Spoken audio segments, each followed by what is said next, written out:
যারা খুব নিন্দেমন্দ করে তাদের নিয়ে ভাবনা নেই, আড়ালে নিন্দেমন্দ করে তারপর সামনে এসে যারা খুব হাত কচলে কথা বলে তাদের নিয়েই ভাবনা।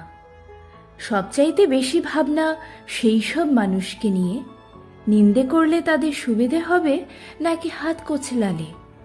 কিছুতেই সেটা বুঝতে না পেরে যাদের সারাক্ষণই খুব অস্বস্তিতে থাকতে হয়।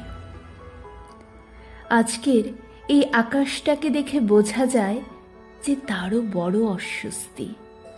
পৃথিবীর দিকে অনেকখানি নেমে এসেও সে পুরোপুরি নামতে পারেনি। মনে হয় নামা ওঠার ব্যাপারটা নিয়ে কোনো সিদ্ধান্ত করতে না পারায় সে এখন মধ্যপথে ত্রিশঙ্কুর মতন ঝুলে আছে, তো ঝুলেই আছে।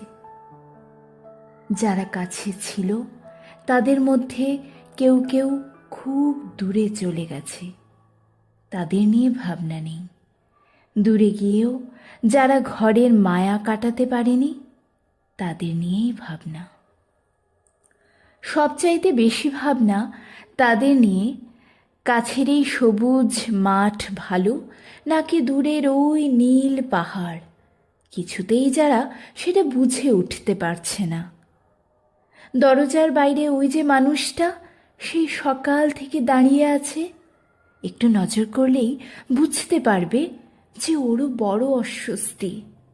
আমার এক বন্ধু বলতেন, এক একজন মানুষ যে এক এক রকম হয় তা নিয়ে কোনো ভাবনা নেই, কিন্তু কোনো কোনো মানুষ তো 500 রকমেরও হয়, তাদের নিয়েই ভাবনা।